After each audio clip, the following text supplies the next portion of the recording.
Pronto, vamos lá. Vou só ajeitar aqui, que acho que aqui tá.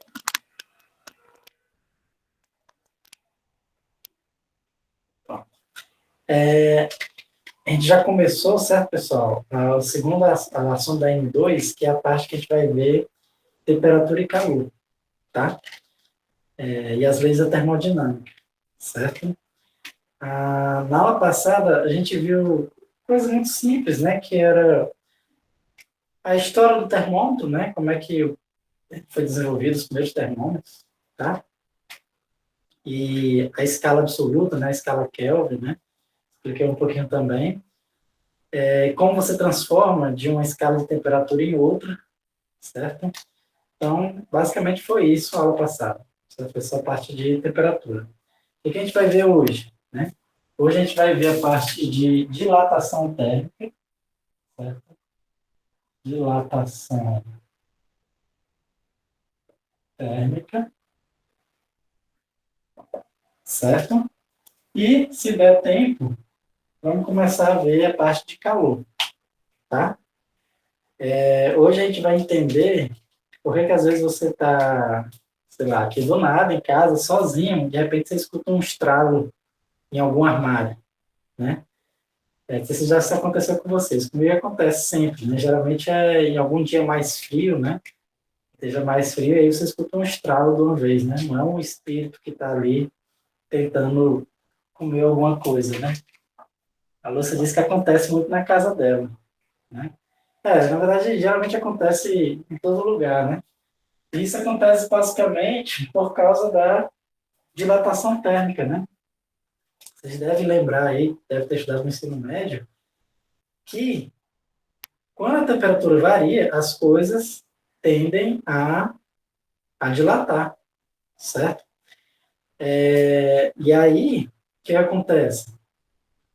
Por que geralmente a gente escuta aqueles estralos, né? E geralmente acontece à noite, né? Por quê? Porque geralmente quando vai ficando mais frio, o contrário também acontece, né? As coisas vão diminuindo, e aí, muitas vezes, tem alguma tensão ali que está acumulada, que quando diminui, ele, quando diminui um pouquinho, né? Essa tensão, a tensão antes era o que segurava, quando diminui um pouquinho, arrasta um pouco, tá entendendo? É como se tivesse alguma coisa pressionada contra o outro, mas quando ela diminui um pouquinho, essa pressão diminui e aí ela arrasta um pouco, né? Tinha alguma coisa tensionada, tá? Então, geralmente, esses estralos é devido à dilatação térmica, certo? E, como eu falei, né? Dilatação térmica, como o nome já está dizendo, dilatação térmica é quando você esquenta, né, qualquer material, tá? Pronto, vamos supor que eu esquentei aqui uma barra de ferro. O que acontece? Essa barra de ferro, ela aumenta de tamanho, tá? Então, ela vão aprender a calcular esse aumento de tamanho, certo? Lógico que esse aumento não é tão grande, certo?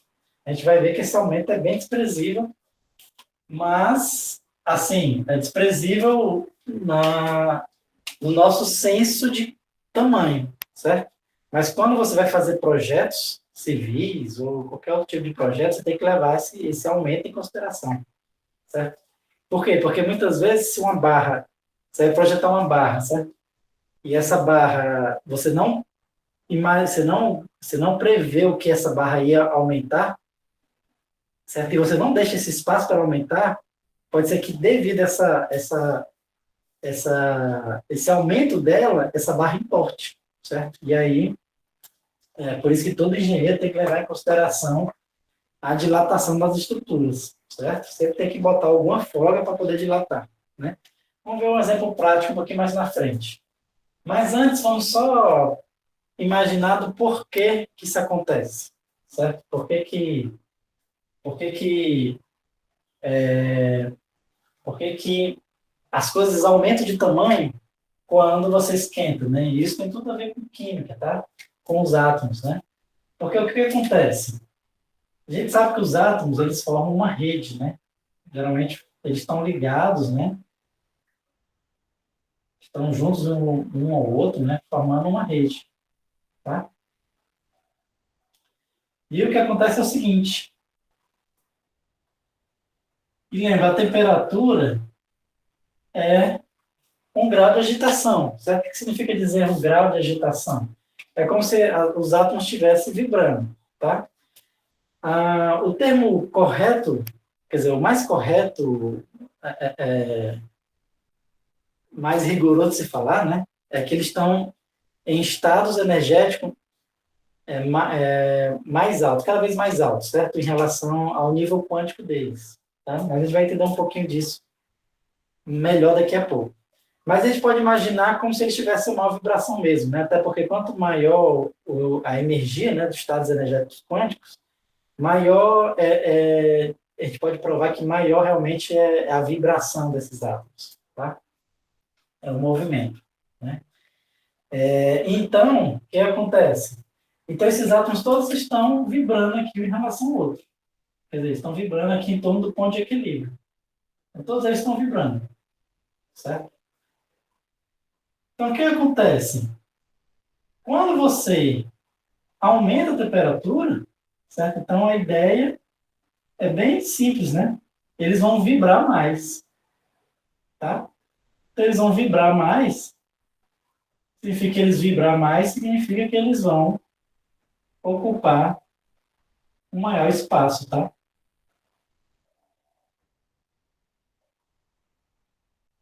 Vou botar aqui, ó. Então, se eles estão vibrando aqui assim, né?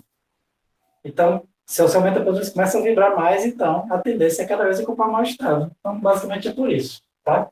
Só por uma curiosidade, certo? Também tem uma coisa importante aqui, é que, geralmente, a ligação de um átomo com o outro, ela não é perfeitamente... Esses átomos eles estão vibrando, mas não estão vibrando perfeitamente como se fosse um oscilador harmônico, né? Vamos só relembrar. O oscilador harmônico, a energia potencial, né? Se eu pegar essa energia potencial, ela seria só uma parábola, certo? Então, uma partícula que estaria... Vamos supor que tem uma partícula dessa aqui, ela está aqui e a outra está aqui do lado. Só que aqui a gente imagina em 3 dimensões, né? Mas considera que em uma dimensão seria assim, certo? Em uma dimensão seria assim. Se fosse só uma parábola, o que acontece? O oscilador harmônico ele tem a seguinte propriedade. A partícula, ela sempre vibra em torno do mesmo ponto de equilíbrio. Tá? Então, por mais que ela tenha energias cada vez mais altas, se eu botar essa energia, ela vibra em torno desse ponto. Se eu botar essa energia, ela vibra em torno desse ponto. Então, se fosse oscilador harmônico, na verdade, não era para acontecer a dilatação térmica. Tá? A dilatação térmica só acontece porque a energia potencial de interação dessas partículas, ela se parece mais com um negócio assim, ó. Um potencial que a gente chama de potencial de Leonard-Jones, certo? Leonard-Jones, certo? Então, o que acontece? Quando era só uma parábola, a vibração sempre era em torno do mesmo ponto. Mas como, na verdade, a energia de interação entre as partículas não é uma força elástica perfeitamente, né? Certo? Só é uma força elástica ali bem próximo do ponto de equilíbrio, depois que na hora que você vai se afastando do ponto de equilíbrio, você vê que ela vai ficando mais assim, ó, que é uma parábola mais aberta aqui para a direita. Então, o que acontece? Quando você tem uma certa energia aqui próximo do ponto de equilíbrio, ele gira em torno do ponto de equilíbrio. Mas quando você aumenta a energia, tá? Aumenta a energia, você vê que essa parábola ela quebrou mais para cá. Acaba que a energia, o ponto de equilíbrio, certo? O ponto mais provável de você achar essa partícula é um pouquinho aqui para a direita. Então, ou seja, você aumentou essa distância aqui, tá? Ele estava essa distância aqui inicialmente e você aumenta um pouco a distância. Então, pelo fato de não ser uma parábola perfeita, né? Ser desse jeito aqui, um potencial de Leonard-Jones, é que quando você vai esquentando, as partículas vão se afastando umas das outras, né? Vão se afastando, e aí você tem a dilatação térmica, tá? É tudo lá do ponto de vista quântico, né? Quer dizer, lá do atômico. E do ponto de vista quântico, é bem semelhante à ideia, na verdade, né? Do ponto de vista quântico, qual a diferença? É que enquanto que na clássica eles podem ter qualquer energia aqui, certo? A quântica não, só pode ter energias específicas, tá? E aí você tem fazer usando probabilidade, né? Então, a posição mais provável para energias baixas é aqui na posição de equilíbrio. Mas quando você vai aumentando essa energia nesses estados cada vez mais energéticos, certo? Quando as partículas vão ocupando estados cada vez com mais energia, né? Ou seja, elas estão vibrando mais, tá? Estão ganhando temperatura, certo? A posição mais provável, ela vem um pouco mais aqui para a direita, certo? E é por isso que existe a dilatação térmica, tá? Então, ou seja, sabendo disso, né? Então tem como a gente medir quanto é essa dilatação, tá? Então vamos supor, a parte tinha inicialmente aqui um comprimento L0, certo? Só que ela dilatou aqui ao longo do seu eixo aqui, certo? A gente chama aqui de dilatamento em uma direção, né? Em uma dimensão, certo? Então vamos ver como é que a gente calcula essa dilatação, tá? Então, primeiro, essa dilatação, ela vai depender do quê? Primeiro da temperatura, certo? Concorda comigo? Quanto maior for a variação de temperatura, maior é a dilatação, certo? Então, se você esquenta de 50 a 100 graus Celsius, a barra dilata um valor. Se for de 50 a 200, vai dilatar mais ainda, certo? Então, vai ser proporcional à variação de temperatura, certo? Ela vai depender também, né? Vamos só imaginar o seguinte. Lembra que a dilatação ocorre, né? Porque essas partículas se afastam uma da outra, né? Se aumenta a energia, elas se afastam uma da outra. O que significa dizer que quanto mais partículas eu tenho no meu meio, mais elas vão se afastar uma da outra. Se eu tiver poucas partículas, se afasta só um pouquinho. Se eu tiver muitas partículas, vai ser esse pouquinho multiplicado pelo número de partículas que eu tenho, certo? Então a dilatação ela vai depender do quê? Do número de partículas que você tem. Como é que a gente mede o número de partículas que eu tenho? É o próprio comprimento. Quanto maior o comprimento, mais partículas, né, mais átomos eu tenho no meu material. Então, vai ser proporcional ao próprio comprimento inicial. Tá? Então, a variação é proporcional ao próprio comprimento inicial. Certo? E depende também do material. Certo? Então, a dependência do material ela entra nessa constante, né, que a gente chama de coeficiente de dilatação. Coeficiente de dilatação linear, certo? Linear. A gente está vendo a dilatação só em uma direção, tá? Então, assim, e cada material tem um coeficiente de dilatação linear diferente, tá? Só para eu pegar aqui um exemplo, vamos pegar aqui alguns materiais, né? O aço, por exemplo, certo? O aço é basicamente ferro com carbono, né? Então, vamos lá. O coeficiente de dilatação do aço, ele é 11 vezes 10 a menos 6 Kelvin a menos 1, tá? A unidade do coeficiente de dilatação é Kelvin a menos 1, por quê? Porque o quanto dilata tem comprimento de metro, né? Tem a unidade de metro, tem a unidade de comprimento. O L0 tem a unidade de comprimento também. Então, ou seja, para o lado esquerdo para ficar igual ao lado direito, esse aqui tem que ser uma unidade de inverso de temperatura, certo? Por isso que é Kelvin menos 1, para ficar comprimento e comprimento dos dois lados, tá? Então, vamos pegar aqui, o ferro é isso aí, né? O vidro, o alfa do vidro, é menor, né? É 9 vezes 10 a menos 6, Kelvin menos 1, certo? Vamos ver aqui o concreto, né? O alfa do concreto é 12 vezes 10 a menos 6, Kelvin menos 1, tá? Só um exemplozinho, né? Certo? Mas, como eu falei, o engenheiro, né, ele sempre tem que levar em consideração que vai sofrer essa dilatação, né? Então, vamos ver aqui. Vamos supor que o engenheiro vai construir uma linha de um trem, certo? Então, a linha de um trem, Você não consegue uma barra de 200, sei lá, de 1 quilômetro e encaixa, né? Não é assim. Eles vão pegando as barrazinhas e vão encaixando, né? Uma depois da outra, certo? Vão encaixando uma depois da outra e para ir fazendo a linha do trem, né? Você não vai botando barras de 1 quilômetro, que não dá, seria inviável, tá? Então, vamos supor que você vai construir uma linha de trem onde cada barra, certo? Tem um comprimento de 5 metros, tá? Tem um comprimento de 5 metros, e aí você vai encaixando as barras para fazer a linha de trem, certo? Vamos supor que essa barra seja feita de aço, certo? De aço, ok? E vamos supor o seguinte, que é uma medida de 5 metros quando é feito em algum lugar que a temperatura inicial é de 25 graus Celsius, certo?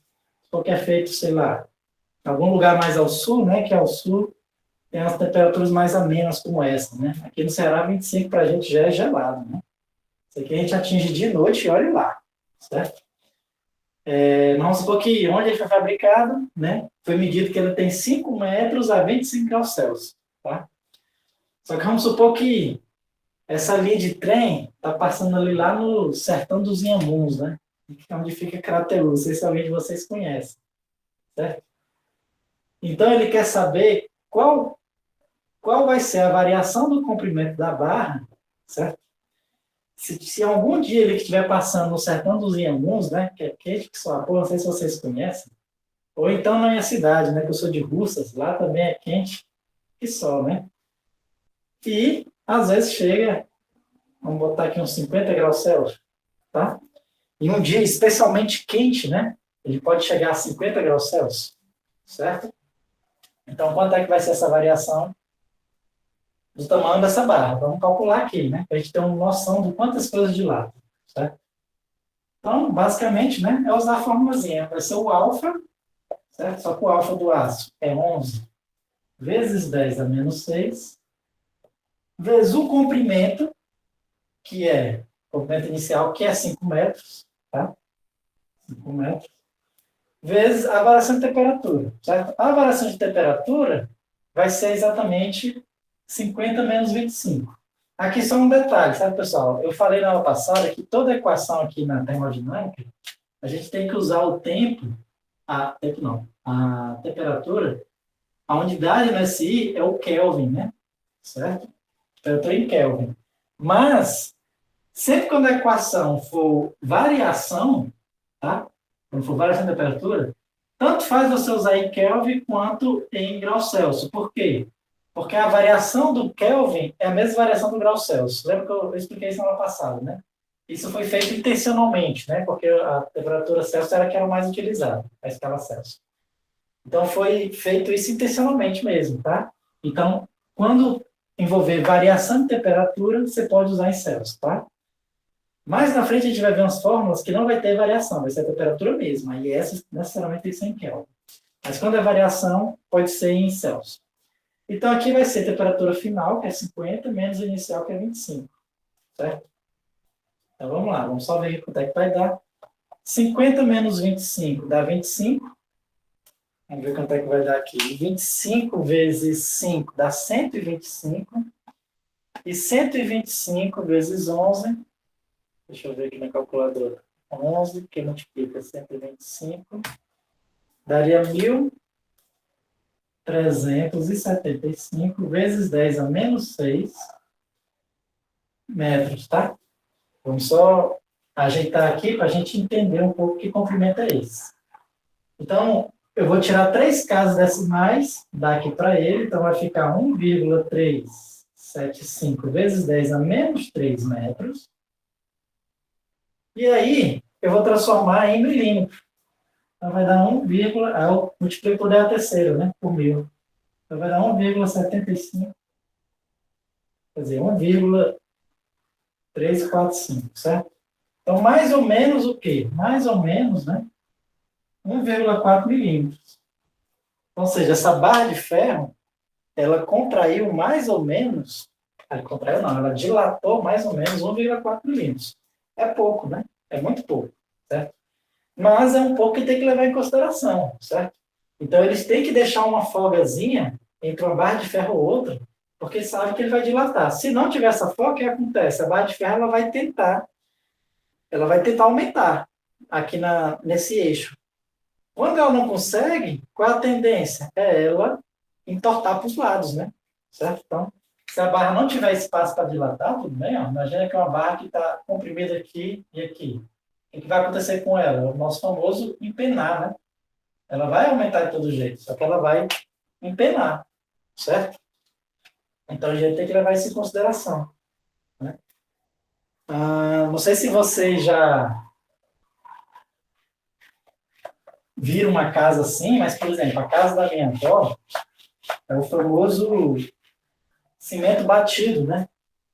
O piso a gente chama de cimento batido, né?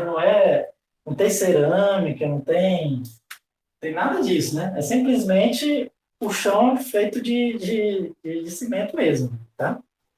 E aí, o que acontece? Se você fizer o chão inteiro, só no cimento, ele vai tentar dilatar, tá? Essa peça de cimento gigantesca que você criou aqui no chão, ele vai tentar dilatar. Só que não vai ter espaço, por quê? Porque ele vai encontrar uma parede de um lado, vai encontrar a parede do outro. Então, o que acontece? Começa a aparecer rachaduras, certo? Então, aquelas rachaduras que tem naqueles pisos de cimento, né? Não sei se vocês já viram, é por isso. É porque eles tentam, não tem espaço para o concreto dilatar, e aí acaba criando rachadura, certo? Mas isso pode até acontecer com cerâmica também, tá? Por isso que você, entre uma cerâmica e outra, né? Entre um sei lá, um porcelanato, né? Essas coisas que fazem o piso, você tem que deixar uma distânciazinha, né? Porque se você grudar um com o outro, devido à dilatação, né? Pode até quebrar um com o outro. Certo, pessoal? Então, a coisa tem que levar em consideração. Certo? Beleza. Então, a gente viu o seguinte, que em um certo comprimento, né? Tudo tende a dilatar, certo?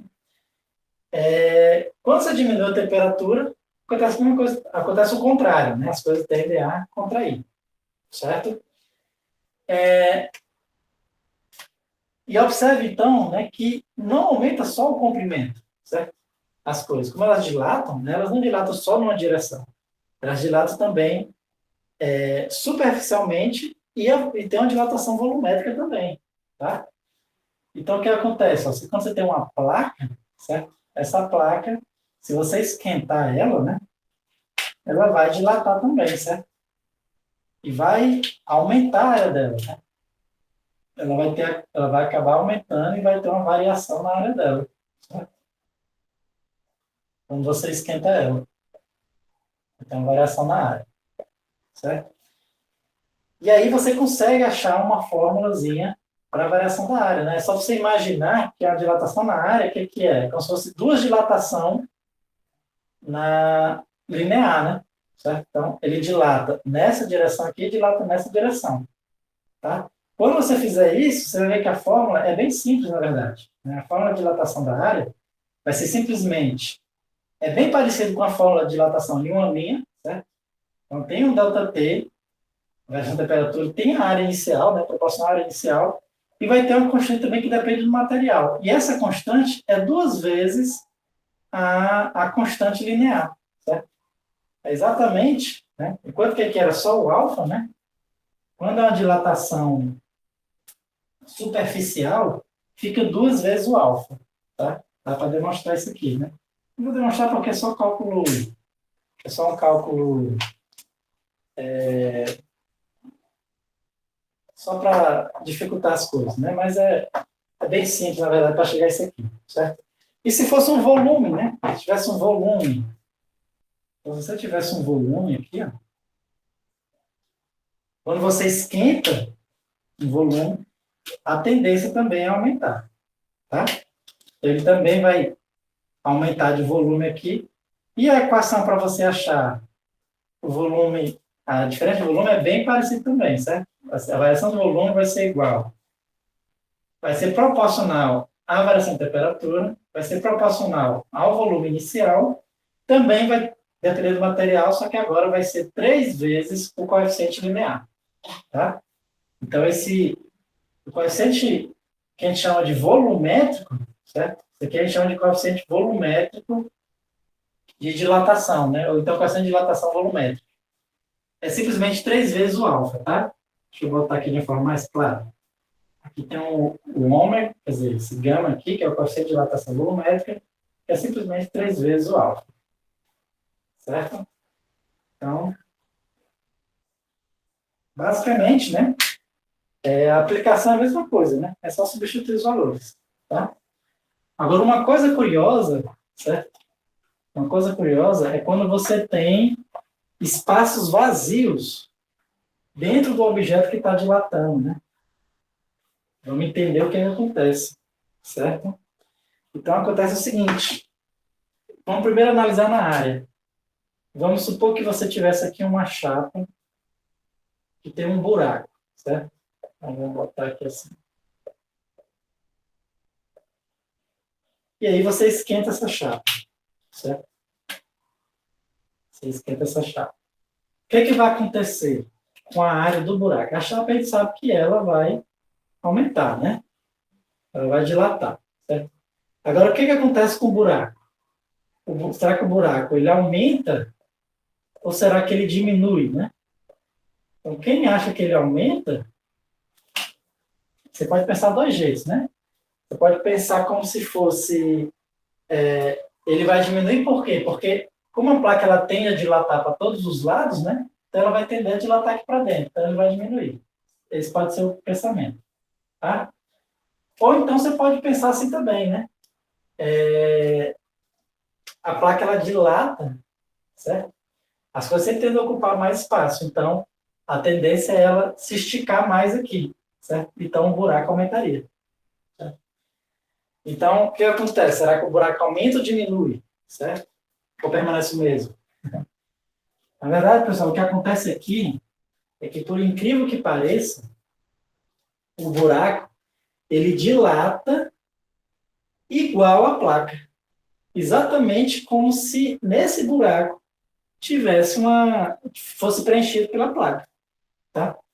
E eu acho que é até fácil a gente entender por que isso acontece. Né? Porque o que acontece é o seguinte: suponhamos que essa placa não fosse uma placa furada, fosse uma placa inteira mesmo, tá? Fosse uma placa inteira. E eu só fizesse desenhar. Eu não vou abrir um buraco, eu só vou desenhar. Então, desenhei aqui um círculo. Quando eu esquento essa placa, eu vou ver que a área desse círculo, tá, vai aumentar. Tudo bem? Vou desenhar aqui a placa. Eu vou ver que a área desse círculo aumenta. Certo? Então, a área desse círculo aumentou junto com a área da placa. Tá? Agora, imagine o seguinte: em vez de eu só desenhar o círculo, eu vou fazer o seguinte. Eu vou cortar, mas eu vou deixar encaixada essa tampa, né? Então, eu vou só cortar, mas eu vou deixar encaixado. Novamente, quando eu esquento, eu vejo que acontece a mesma coisa, como se não houvesse o corte. Tá? O que significa dizer que quando eu tiro, quando eu saco essa parte que eu cortei, ela vai ficar igual um buraco. E quando eu esquento, a cavidade ela dilata, exatamente como se houvesse ali preenchido. Certo?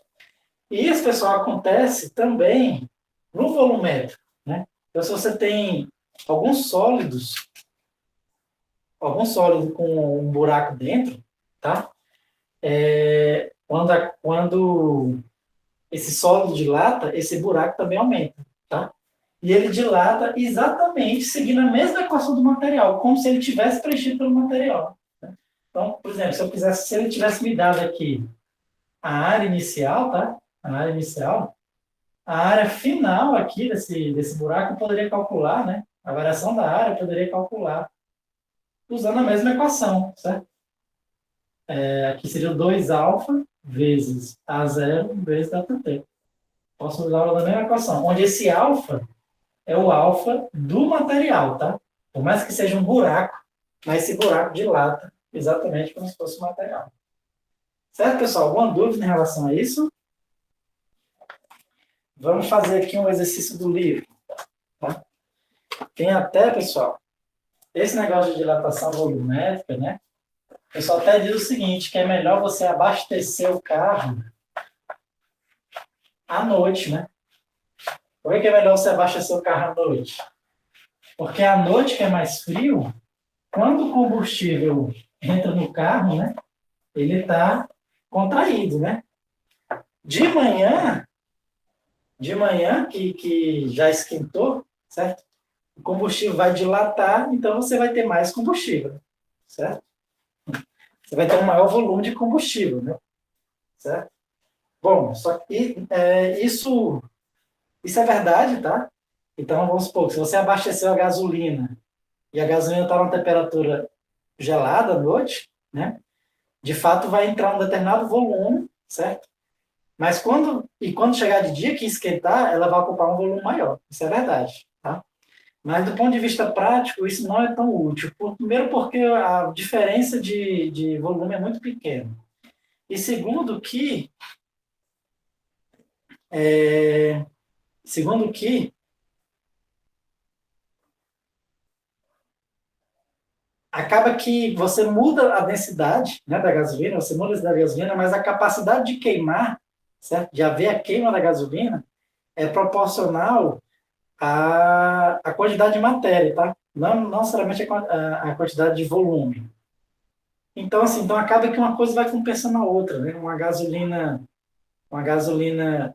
que tem um volume um pouquinho maior, certo?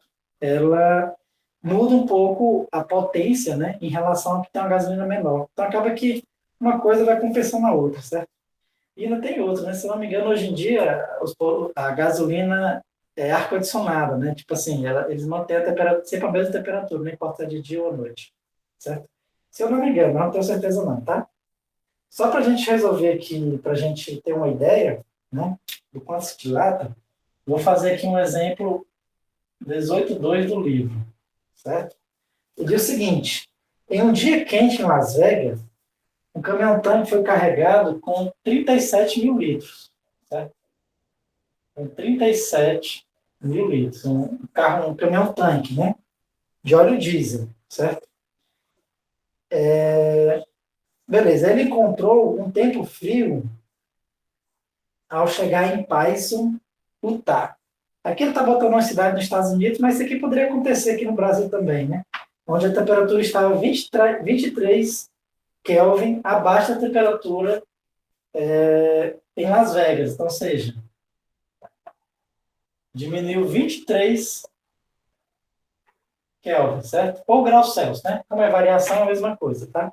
Baixou 23 graus Celsius, certo? Aqui no Brasil, para ter uma variação dessa, teria que sair do sul, né? E ir lá para o Rio de Janeiro, né? Lá do sul você consegue temperaturas próximas de zero, e no Rio de Janeiro você consegue temperaturas bem altas, né? Você consegue até 40 graus, certo? Então vamos lá. Onde ele entregou a carga. Quantos litros foram descarregados? Ele quer saber o volume final, certo? Quantos litros foram carregados? Sabendo que o volume inicial era 37 e houve uma diminuição de e houve uma diminuição ali da temperatura. Ele diz que o coeficiente de dilatação volumétrica do óleo diesel, certo? É de 9,5 vezes 10 a menos 4, certo? Kelvin menos 1. Beleza. Então vamos lá. Então o que acontece é o seguinte, né? Ó, a gente tem que saber o volume final, certo? O volume final é simplesmente a variação do volume mais o volume inicial, tá? Então vamos calcular a variação do volume. Como é que a gente calcula a variação do volume? Gama vezes o volume inicial vezes a variação do ΔT, certo? Então, gama é 9,5 vezes 10 a menos 4. 9,5 vezes 10 a menos 4. O volume inicial é 37 mil litros, né? 37 mil. E a temperatura, menos 23, certo? Menos 23. Ou seja, a variação do volume vai ser negativa, né? Porque como houve uma diminuição da temperatura, então o volume vai diminuir. certo? Então, vamos lá, vamos só fazer esse cálculozinho aqui. Até que vai dar uma variação bem grande, né? Vou pegar aqui a calculadora. Aqui eu posso fazer assim, né? Ó. Esse 10 a menos 4, eu posso cortar 3 zeros aqui, né? Esse 10 a menos 4 vira menos 1. 10 a menos 1, tá? Vou tirar aqui, certo? Beleza, 10 a menos 1. E aí eu posso fazer, ó, 9,5 vezes 37 vezes 23, que dá 8.084,5, só que vezes 10 a menos 1, então vai ficar 808,45. É isso, litros, menos, né? Litros. Diminuiu bastante até, né? 808 litros. Então, meu volume final vai ser o ΔV menos 808,45 mais o volume inicial, que era 37 mil, certo? Então, vamos só ver quanto é que vai dar isso aí. Ou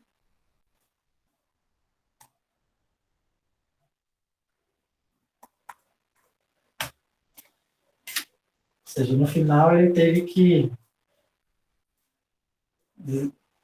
tirar ali, né, entregar 36.191,55 litros, tá?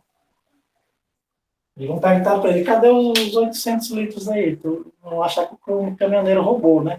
O pessoal não saber de física, então vão achar que o caminhoneiro roubou os 800 litros, tá? Mas se souber física, aí vão saber, tá? De qualquer forma, né? Pelo sim, pelo não, e como a gasolina está muito cara, é melhor abastecer de madrugada, né? Eu só abasteço à noite de madrugada, que é para, por via das dúvidas, né? Vai que dá certo, né? Aumentar muito. Depois eu vou ver quanto é o coeficiente de dilatação da gasolina, que aí pode fazer o cálculo, né? Da diferença de noite por dia, certo? Mas não deve ser muito, não, tá? Ainda mais porque é só alguns litros. Aqui ficou muito, por quê? Porque era 37 mil litros.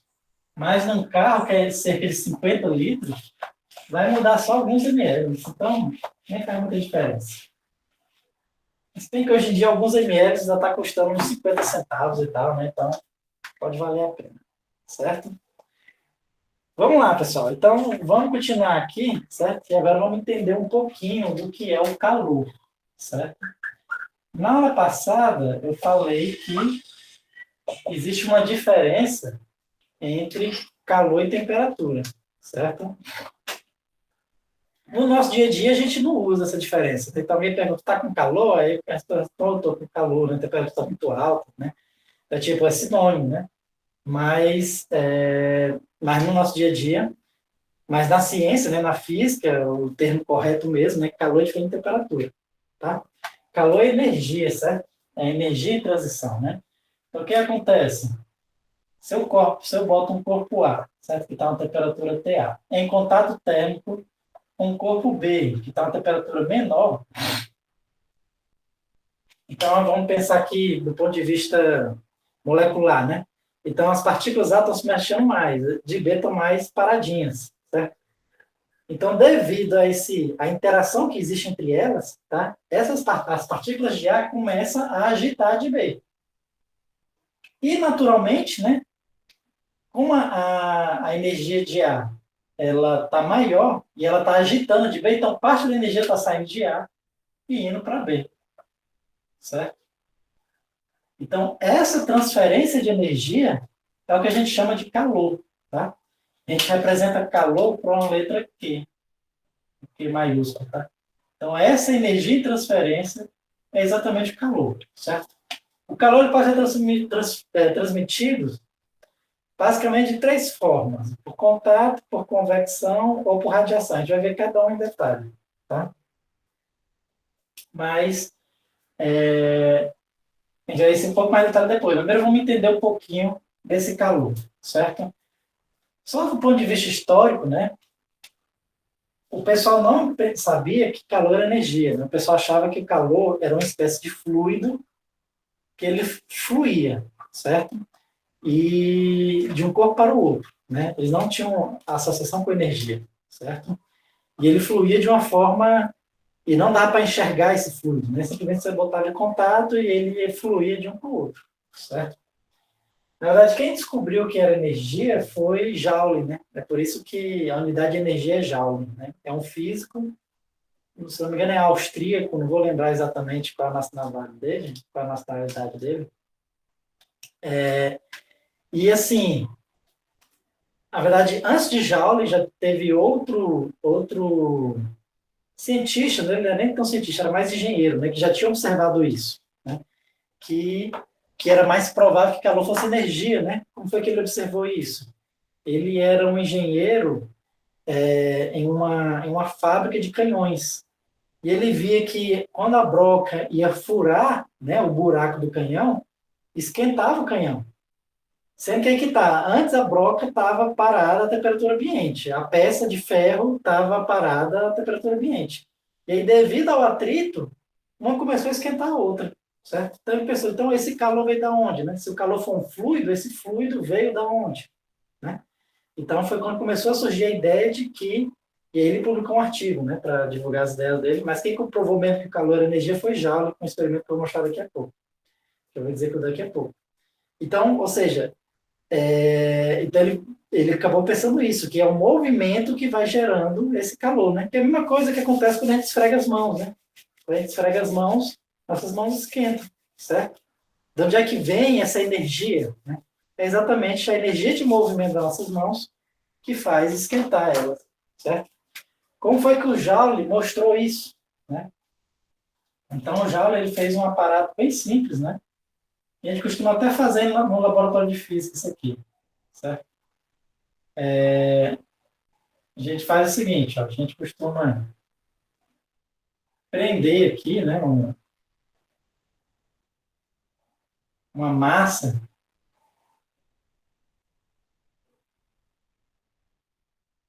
com um eixo, certo? Num recipiente, tá?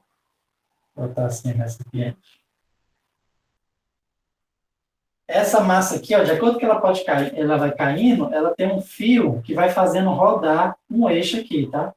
E esse eixo, ele tá preso aqui a umas pás, que de acordo com que ele vai rodando, essa pá vai movendo o fluido, certo? De acordo com que ele vai caindo, essa pá vai movendo aqui o fluido, certo? E aí, e aqui dentro tem um fluido, tá? Esqueci de falar. Aqui dentro tem um fluido e pode ser água, né? Pode ser a própria água, certo? E está isolado termicamente, ou seja, a gente vai ver um pouquinho melhor daqui a pouco, mas existem certos materiais que não deixam passar calor por esses materiais, certo? Esses materiais a gente chama de isolante, certo? Não existe um isolante perfeito, aliás, existe um isolante perfeito. O isolante perfeito seria o próprio vácuo, certo? Mas como seria um vácuo perfeito, né? Um vácuo perfeito, ou seja, se não houver nenhuma partícula mesmo, certo? Então não consegue conduzir calor por contato, né? Por condução, que a gente chama.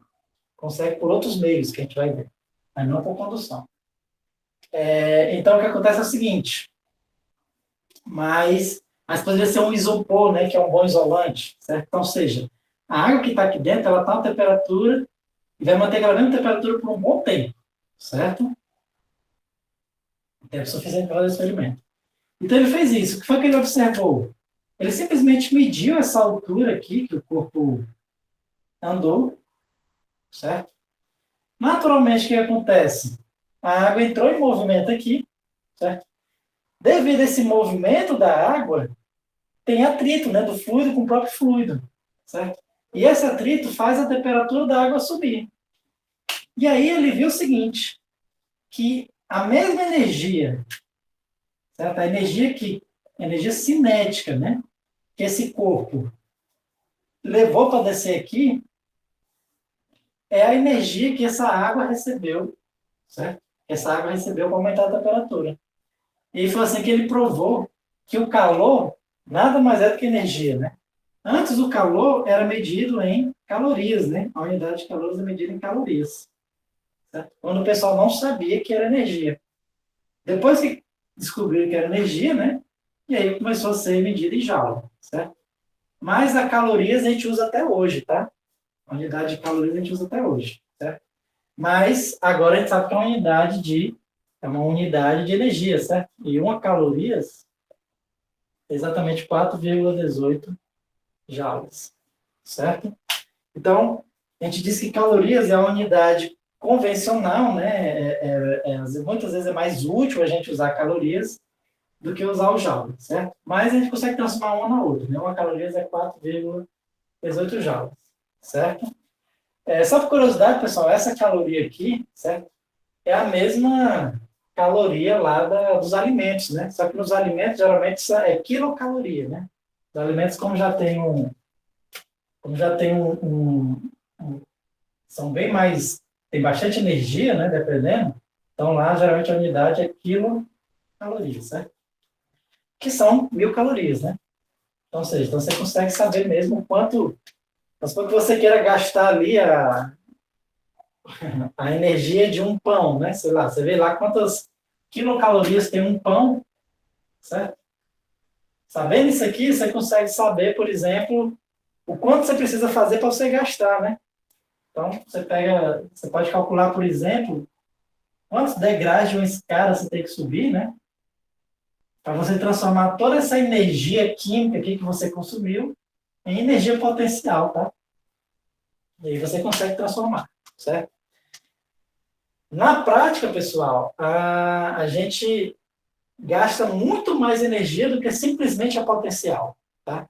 Por quê? Porque a gente precisa tanto gastar energia potencial para subir a escada, certo? A gente precisa também gastar a nossa energia metabólica, né? Só a gente estar respirando parado, a gente já está gastando energia. Isso já é muito, certo? Então, ou seja, então você... E além disso, tem muitas perdas, né? Tem muitas perdas de energia. Por exemplo, a gente levantar o pé para subir um degrau, a gente não levanta exatamente na mesma altura. A gente levanta um pouco acima e depois abaixo. Significa que a gente ganhou mais energia potencial e depois perdeu essa energia, né? E aí então assim, então na prática a gente acaba gastando mais energia do que de fato a energia potencial que a gente subiu, mas no mínimo a gente precisa disso, tá? Então se um pão tem 50 quilocalorias, daria pra gente, eu nem sei quantos quilocalorias tem um pão, mas dá pra gente ver, certo? Vamos supor, se o pão tivesse 50 quilocalorias, né? Qual é o tamanho da escada que a gente precisaria subir para gastar pelo menos isso, né? Vamos fazer o cálculo aqui. Então vamos lá, vamos supor que você consumiu um pão que tem 50 quilocalorias, então a energia que você consumiu é 50 quilocalorias. Vamos transformar para joule, né? Então vai ser 50.000 vezes 4,18 joules. Então você precisaria aqui, deixa eu fazer o cálculo aqui.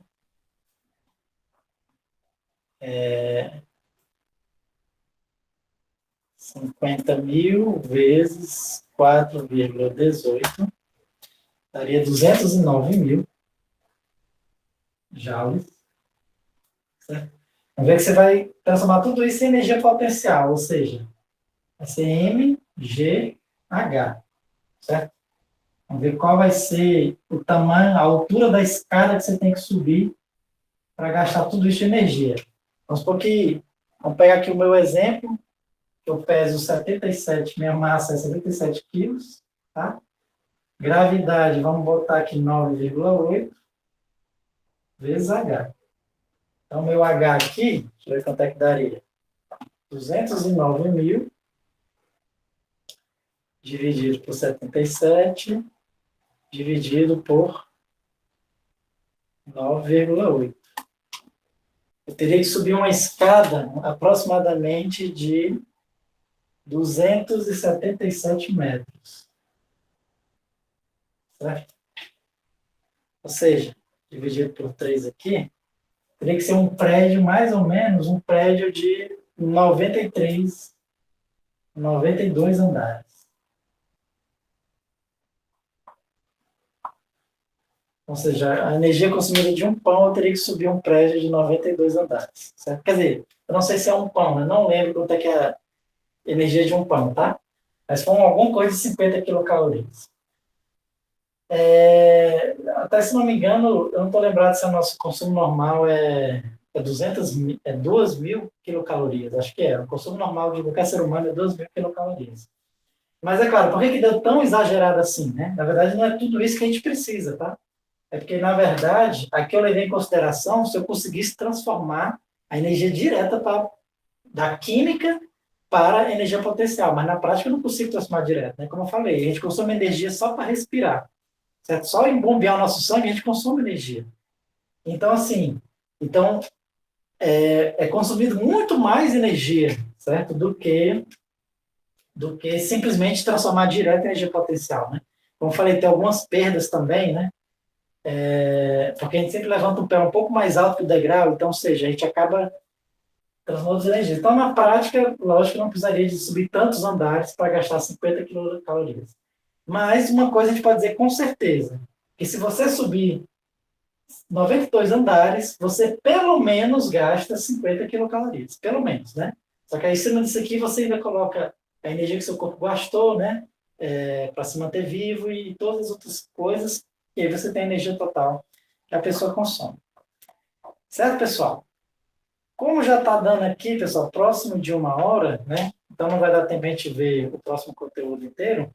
Então eu vou fazer o seguinte, por hoje a gente fica por aqui, tá? E aí na próxima hora a gente vai ver como é que a gente calcula essa quantidade de energia, né, que passa de um corpo para o outro, dependendo da temperatura de cada corpo, certo? E também vamos ver também a velocidade com que essa energia passa, certo? A velocidade com que ela passa de um corpo para o outro, certo? Então, por hoje a gente fica por aqui, pessoal. Então, uma boa noite para vocês. Até segunda-feira, né? Boa noite, Gabriel. Boa noite, Lúcia. Até segunda-feira. Boa noite, Larissa. Até segunda.